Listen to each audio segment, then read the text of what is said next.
Hi, I'm Diana Reid from PLD Literacy and Learning. Today we are looking at monitoring literacy development. This is a complex topic, but I'd like to investigate the screening involved, plus the use of Excel. Whether we like it or not, we're in a new era in education, the era of accountability. At a classroom level, teachers need to be able to demonstrate measurable improvement in their students from term to term. At a school level, when comparing like schools and similar schools, schools need to also be showing progress throughout the years and across the years. What I'm seeing as a consultant is that many schools are struggling with this, and as a result, what schools are doing is in fact over-testing students and collecting lots and lots of data.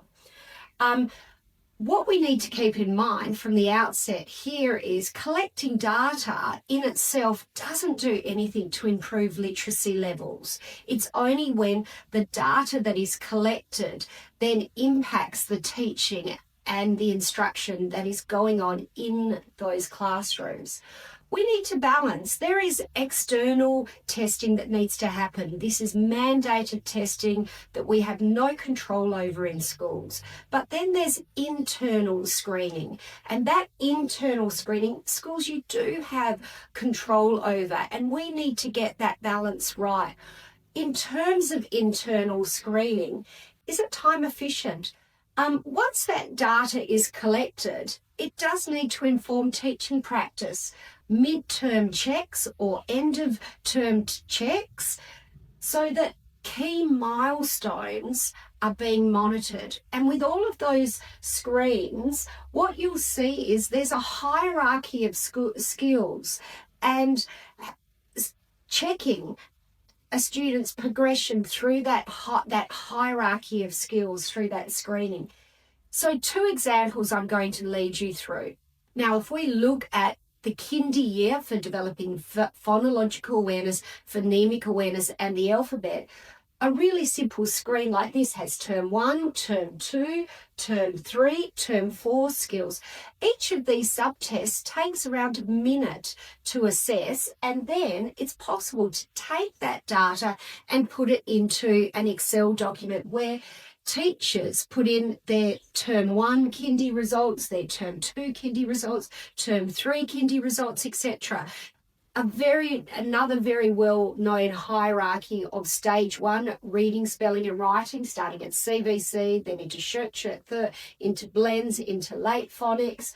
And how does that convert into a term 1 scenario? 1, you can email the PLD office for access to these Excel spreadsheets. What we need to look at is, what are high-performing schools doing? High-performing schools have basically moved to this lower variation model in which they have established positions on curriculum, pedagogy and assessment, and they also have identified achievement targets and testing targets on a term-by-term basis. And then on the basis of that testing, the instruction should be targeting what was identified in an explicit synthetic phonics manner.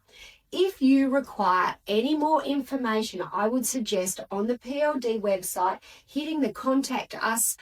I hope this stirs up a bit of conversation within your schools. Keep sending through your questions.